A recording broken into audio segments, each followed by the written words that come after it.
Hi everyone, welcome back to the channel. और आज की इस वीडियो में हम पढ़ने जा रहे हैं unordered list. So last video में हमने ऑर्डर लिस्ट को पढ़ा।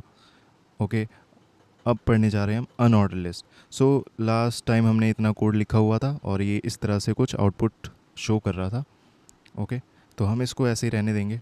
हम अपना जो आज सीखना है वो उसके आगे यहाँ कंटिन्यू करेंगे। ठीक है, तो मुझे आज आपको बताना है कि अनऑर्डर लिस्ट क्या होती है। ठीक है, तो उसके लिए हम क्या करते हैं, सेम लिस्ट को कॉपी कर लेते हैं और ये मैंने पेस्ट कर लिया। ठीक है, अब अनऑर्डर लिस्ट है तो सबसे पहले मैं ये जो चीज़ें थी इनको हटा देता हूँ। इसको एज इट इज़ रहने देना है। अब अनऑर्डर लिस्ट है तो इसके लिए क्या यूज़ होगा। जैसे ऑर्डर लिस्ट के लिए ओ एल यूज़ हो रहा है, अनऑर्डर्ड के लिए क्या यूज़ होगा, यू एल। ओके, इतना हमने किया। अब सबसे पहले एक बार इसको देख लेते हैं कि ये किस तरह से हमारे पेज पे शो हो रहा है। अगर आप देख पा रहे हो तो Max Sam A B C D और ये डॉट डॉट आ रही हैं, इनको एक्चुअली में हम डिस्क बोलते हैं। तो यही होती है आपकी अनऑर्डर लिस्ट, जिसमें कोई ऑर्डर नहीं होता। मतलब आप कोई नंबर रिप्रेजेंट नहीं कर रहे हो, नंबर मैटर नहीं करता है, इसीलिए हम इसे अनऑर्डर बोलते हैं। मीन्स मुझे फ़र्क नहीं पड़ता कि मैक्स पहले लिखना है या सैम पहले लिखना है, इनका नंबर मैटर ही नहीं करता। तो इसके अंदर कुछ और फीचर हैं जो हमें एक्सप्लोर करने चाहिए। जैसे कि ये अभी डिस्क फॉर्मेट में आ रहा है, जो डॉट डॉट आ रही है। इसकी जगह अगर हम चाहें तो कुछ और सिंबल्स होते हैं क्या हमारे पास। तो इसमें हमारे पास 3 to 4 सिंबल्स होते हैं, 3 होते हैं एक्चुअली एंड 1 इज़ नन। दिखाता हूँ मैं आपको और उन्हें यूज़ कैसे करना है।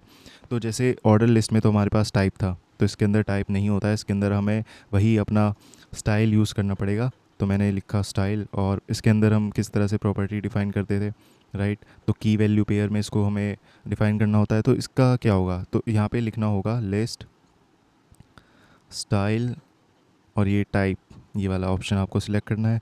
अब इसमें आपको देख रहे हो यहाँ पे सर्कल, डिस्क, स्क्वायर, ये सब ऑप्शन आ रहे हैं आपके पास। तो एक बार हम डिस्क तो बाय डिफ़ॉल्ट होता ही है, तो एक बार स्क्वायर यूज़ करते हैं। ये मैंने किया स्क्वायर और हम गए वापस अपने पेज पे और मैंने यहाँ पे रिलोड किया इसको। तो देख रहे हो यहाँ पे ये स्क्वायर के फॉर्मेट में इसको शो कर रहा है, राइट। तो बाय डिफ़ॉल्ट डिस्क था और स्क्वायर यहाँ पे आने लगा है। अब स्क्वायर की जगह अब हम चाहते हैं कि सर्कल के फॉर्मेट में हो, तो यहाँ पे हम लिखेंगे सर्कल। और यहाँ मैंने इसको किया तो इस तरह से सर्कल की फॉर्म में शो हो रहा है। और आप चाहते हो कि सिर्फ मुझे कोई मतलब कोई पैटर्न नहीं चाहिए, मुझे सर्कल, ये डिस्क वगैरह कुछ नहीं चाहिए। तो उस केस में आपको क्या लिखना होगा यहाँ पे, आप यहाँ पे लिख दो नन, NONE। इसका मतलब आप बता रहे हो कि मुझे कोई भी डिस्क डॉट कुछ नहीं चाहिए, और ये इस तरह से नॉर्मली आपकी 1 by 1 लिस्ट को प्रिंट कर देगा। तो ये ऑप्शंस आपने एक्सप्लोर कर लिए हैं। मैं यहाँ पे कमेंट करके आपको लिख देता हूँ कि क्या क्या ऑप्शंस हमारे पास थे। सर्कल था, डिस्क बाय डिफ़ॉल्ट था, नन ऑप्शन है, और एक स्क्वायर। तो ये ऑप्शंस आपके पास होते हैं। तो एक और चीज़ मैं यहाँ पे बताना चाहूँगा, काफ़ी बार ऐसा होता है कि आपके पास लिस्ट के अंदर लिस्ट होती है। मींस सपोज़ आपके पास ऐसी लिस्ट बनानी है आपको। इमेजिन करो एक कार है। अब कार दो टाइप की हो सकती है। सपोज़ एक नॉर्मल कार, एक हो सकती है सुपर कार। ठीक है, देन आपके पास है बाइक। बाइक के अंदर भी दो टाइप की लिस्ट हो सकती है, दो टाइप की कैटेगरी हो सकती है। नॉर्मल मान लेते हैं और दूसरा मान लेते हैं सुपर बाइक। तो इस तरह की लिस्ट आप कैसे शो करोगे, क्योंकि कार और बाइक खुद एक लिस्ट है और कार के अंदर भी एक और लिस्ट आ रही है। तो तो कहीं ना कहीं इस तरह का स्ट्रक्चर मुझे ये बताने की कोशिश कर रहा है कि मुझे लिस्ट के अंदर किसी तरह से लिस्ट बनानी पड़ेगी, राइट। मींस सपोज़ हम इसको सर्कल ले लेते हैं, ठीक है, और मैंने कार ली और बाइक ली। इसको मैं यहाँ से रिमूव कर देता हूँ। सबसे पहले इतना कर लेते हैं और देखते हैं क्या आउटपुट आ रहा है। इतना मैंने कर लिया है कि कार आ रही है और बाइक आ रही है। लेकिन अब इसके अंदर एक और रिक्वायरमेंट है। कार के अंदर एक और लिस्ट है जो कि नॉर्मल और सुपर कार है, और बाइक के अंदर भी एक लिस्ट है। तो ये कैसे करेंगे? तो क्या कार के अंदर मैं एक और लिस्ट डाल सकता हूँ? तो बिल्कुल HTML ये वाला फीचर हमें देता है, इसको हम बोलते हैं नेस्टेड लिस्ट। मींस आप एक लिस्ट के अंदर दूसरी लिस्ट भी डाल सकते हो। अब इसको करना कैसे है, तो देखते हैं। देखो ये है हमारी लिस्ट, ठीक है। ध्यान से देखना, इसका सिंटैक्स एक बार आप देख लोगे, इजी है, बस थोड़ा सा ध्यान देना है। इस लिस्ट को मैं अलग कर लेता हूँ, ठीक है। इतना दिख रहा है आपको कार। अब इस कार के अंदर मुझे क्या करना होगा, एक और लिस्ट बनानी होगी, अनऑर्डर्ड लिस्ट। मैंने बना ली।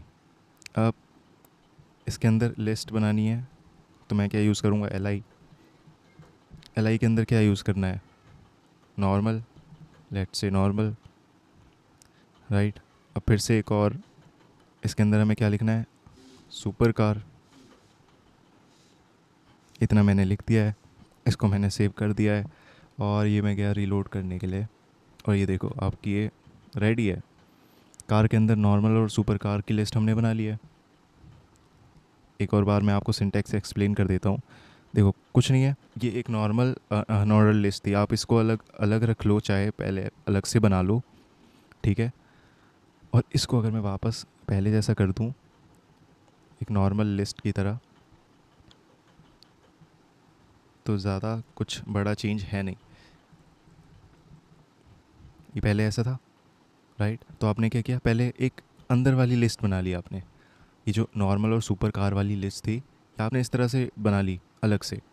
अब इसको क्या किया आपने, इसको किया पूरा कॉपी, और यहाँ से रिमूव किया, और कार के आगे स्पेस दिया, एंटर कर दो। ये ज़रूरी नहीं है, मैं सिर्फ ताकि अच्छे से कोड दिख सके आपको, एक ही लाइन में सारा ना आ जाए, इस तरह से मैंने पेस्ट कर दिया और सेव कर दिया, ठीक है। और ये इस तरह से शो होगा। तो आपको क्या करना है, आपको सेम यूज़ करना है बाइक के लिए, ठीक है। और ट्राई करो, क्या लिस्ट के अंदर भी लिस्ट, नॉर्मल के अंदर भी अगर कुछ कैटेगरी हो, सपोज़ नॉर्मल में भी 2 कैटेगरी हैं, ठीक है, नॉर्मल 1 और नॉर्मल 2, इस तरह से हो, तो क्या आप उसको कैसे शो करोगे, ये ट्राई ज़रूर करना, ठीक है। और अगर आपसे हो जाता है तो इसका सॉल्यूशन ज़रूर कमेंट में डाल देना, और मैं हार्ट दे दूँगा सही सॉल्यूशन को, ताकि बाकी लोग भी देख पाएँ सही सॉल्यूशन क्या है इसका। तो इस वीडियो में हमने इतना सीख लिया कि अनऑर्डर लिस्ट क्या होती है, और ये सारे ऑप्शंस हमने एक्सप्लोर कर लिए, और नेस्टेड लिस्ट भी हमने सीख लिया है, ठीक है। तो नेक्स्ट वीडियो में हम सीखने जाएंगे अपनी थर्ड टॉपिक लिस्ट में, जो कि थर्ड टाइप की लिस्ट होती है, वो होती है हमारी डिस्क्रिप्शन लिस्ट। तो पहले ऑर्डर लिस्ट और अनऑर्डर लिस्ट को ज़रूर आप एक बार ट्राई करना, देन आप ये नेक्स्ट वीडियो देखना। तो मैं आपसे मिलूँगा नेक्स्ट वीडियो में, तब तक के लिए bye and thanks for watching.